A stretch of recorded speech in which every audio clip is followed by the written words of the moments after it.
묶은 꿈, 몽유도원도. 몽유도원도의 의미를 좀 조선 전기 시문학을 기준으로 이야기를 해보는 소설을 좀 구상을 하면서 21개의 찬시, 안평대원군의 시와 그다음에 21명의 찬시를 기준으로 해서 실제로 몽유도원도가 두 권으로 두루마리로 포구가 되어 있다고 합니다. 물론 이제 안희소 교수에 따르면은 표구된 것은 1947년 일본에서 표구가 됐다라고 얘기가 전해져요. 일단 중요한 사실은 몽유도원도가 국내에서 3회 정도 전시가 됐고 전시되는 동안에 이제 그 찬시 역시도 도록으로 남겨져 있어서 그 도록을 블로그를 통해서 볼 수가 있어서 그 내용 한자로 하는 것은 너무 어렵고 그 한글로 해서 이야기를 좀 풀어 나가고 있습니다. 첫 번째 몽유도원도 제문은 안평대군이 썼고 그리고 이 오른쪽부터 몽유도원 그 오른쪽부터 시작해서 보면 도원이 있고 도원으로 가는 길이 있고 왼쪽에 현실세계가 있고 그 다음에 이제 안평대군의 시가 있고 그 다음에 발문이 있고 그 다음 신숙주 고향 신숙주의 시문이 있고 찬시가 있고 그 다음에 이계의 시가 있고 그 다음에 세 번째 등장하는 사람이 지산하연양입니다. 지산하연양이 누구인가 자료를 찾아보니까 안 나와요, 자료가. 근데 도록에 아, 하연양에 대해서 소개가 되어 있습니다. 음, 아이러니하게도 1453년 개유쟁난 해에 죽은 걸로 나오는데 당시에 1447년에 이미 72세, 아주 고령의 나이였고 8년 후라면은 72세면 80세에 죽은 걸로 봐서 하연양은 아마 나이가 들어서 죽지 않았을까라고 추측을 해봅니다. 시간과 공간 1447년 밑봄 취지정 저녁 빛 깔리는 고요한 시간 세 번째 펼침 두리마리는 이미 세 번째 밭을 펼쳐졌다. 젊은 군인들은 모두 스무이시다.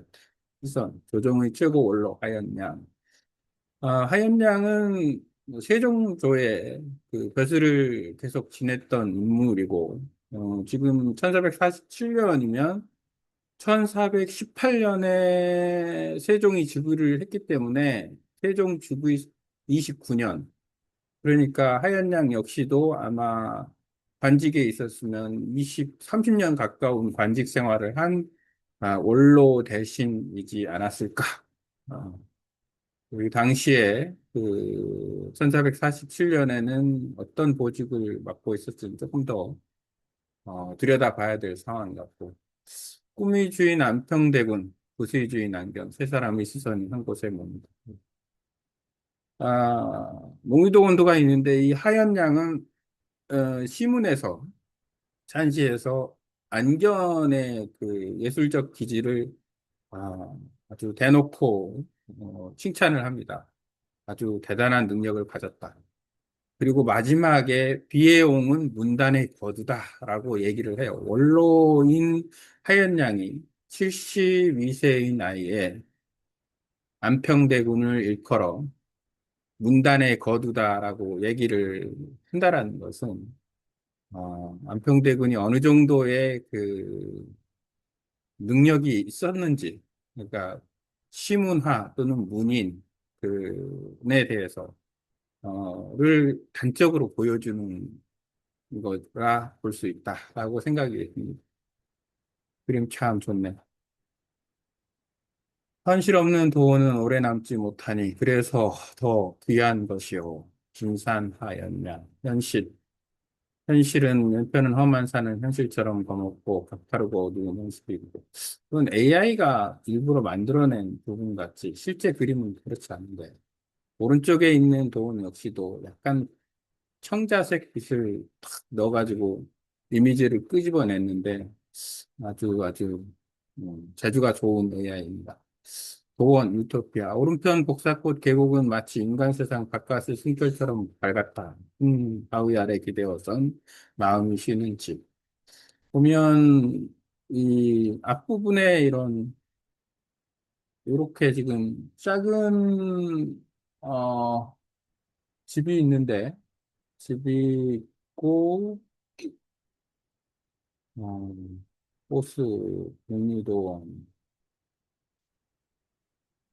잎사꽃이 있고 근데 그 집을 어떻게 음,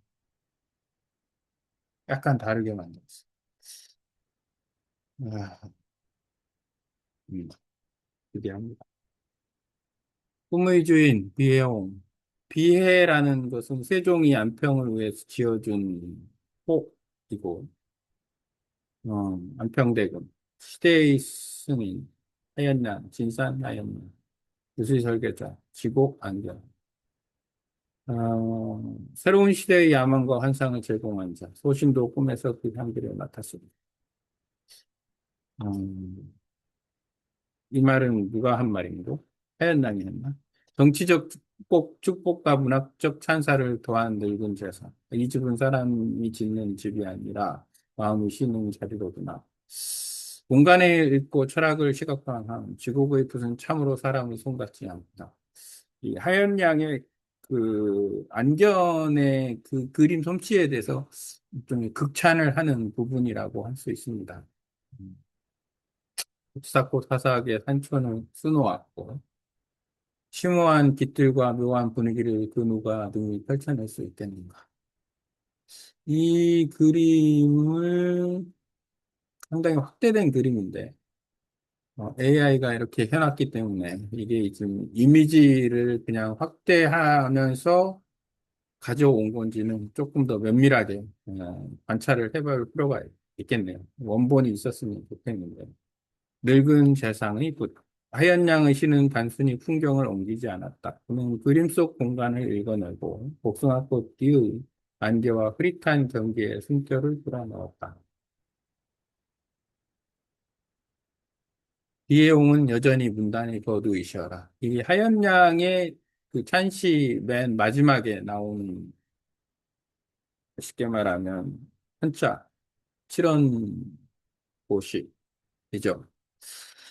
문단이 거두라고 칭할 정도로 안평대군의 자질이나 기질이 아주 훌륭했다. 이렇게 그냥 보면 될 것 같습니다. 세종조의 늙은 대신 하얀양, 권의 이양, 이해용 안평대군, 신숙주 일개 젊은 학사들.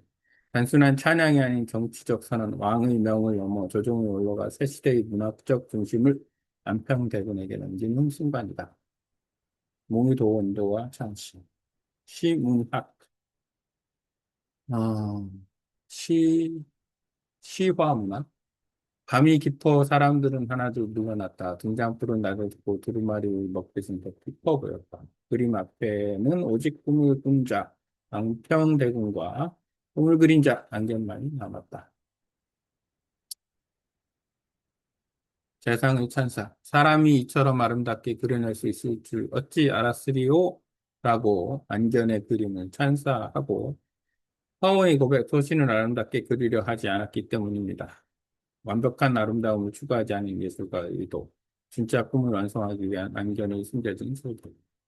소설적 요소이고, 이건 조금 어이가 없는데, AI의 생각이니까 마지막 고점 여기였습니다. 꽃을 하나 더 그려 완벽함을 채우는 대신 안견이 길 끝에 남겨둔 걸 보이려는 작은 먹다가 그길 속에서의 내용을 생각했었는데, 이렇게도 꽃을 하나 더 그려 완벽함을 채우는 대신 안견이 길쭉된 안견은 거의 보이지 않는 작은 목장 하나, 작은 목장. 이거는 AI의 실수로 보고 완전한 클로즈드와 불완전한 오픈. 잎사꽃이 너무 완전하면 사람이 들어갈 틈이 없습니다. 도어는 너무 완전하면 그냥 그림 속에 그 복사꽃이 드문드문 있는 것도 좀 특이하다. 원래 복사꽃은 아주 겹받친 꽃으로 매화꽃이나 복사꽃은 화려하게 많이 피어 있는 구조인데 그런 부분은 좀 특이하다 생각이 듭니다. 꽃잎을 많이 그리기가 어려웠는지 모르죠. 사라지는 자리에 안개를 대신한 것등 불완전함을 통해 그려서 감상자가 대입할 수 있는 여백을 전달한다. 사람이 들어갈 틈. 하나의 점이 품은 세 가지 의미. 길이 끝나는 자리, 누군가 먼저 지나간 발자국 같은 문장, 낭설은 아직 도원에 들어가지 못한 사람이 주저한. 시문에 나온 내용 같고, 사라지는 자리, 안개는 그릴 수 없기에 형태가 꿈이라는 지점만 먹으러 만다. 그러면 저 마지막 전 꿈에서 깨어난 자리인가? 아닌가? 다시 들어갈 수 있는 자리. 이건 소설 속 그냥 이야기입니다. 묶은 꿈, 더 타이드들의 묶은 꿈이라고 이제 소설의 제목을 지은 거는 음, 미음과 쌍기역을 바꾸면 묵다가 꿈이 되죠. 어휘, 그 음절의 어떤 재미로, 의미상 또 예술, 정치, 시, 현실과 돈을 잇는 안견의 국가 통일 철학, 예술이 있고 정치, 안평대군을 문단의 중심으로 세운 하얀양의 선언. 아, 이건 문단이 곧 정치인가? 물론 당시의 시대상으로 보면 문을 중시하는 거기 때문에 거기에서 그 세종도 그렇고 자질을 추앙할 수 있으니까 정치적인 입지가 더 강화된다라고 볼 수도 있겠죠. 조선은 문치, 문을 성리학의 성리학을 중요하게 했기 때문에. 그래서 안병대군이 영향력, 덕망 이런 것들이 계속 올라간 일종의 조선 전기의 셀럽이라고 볼 수 있으니까. 시, 신숙주의계 하얀 낭 찬씨가 읽은 시대의 정치. 그 외에도 18명이 추후로 더 있습니다. 김종서, 정인지, 그 다음 성삼문, 박팽년, 어, 또 누가 있나요?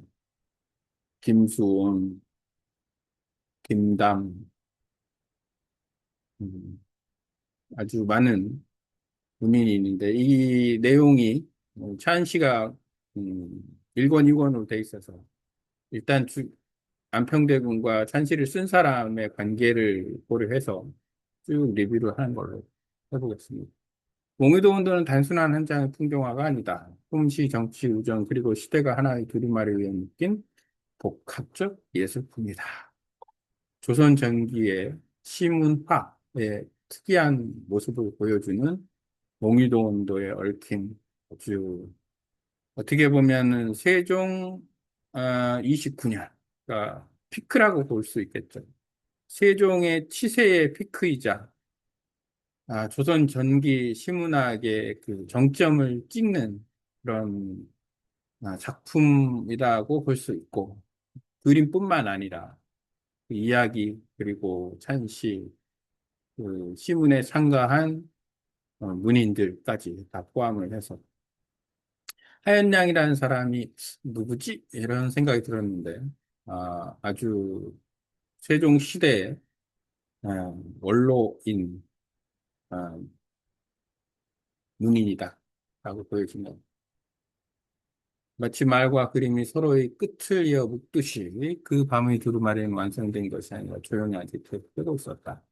감상자가 마지막 끝짐, 그 통에 다시 들어갈 그 통을 남겨둔 채.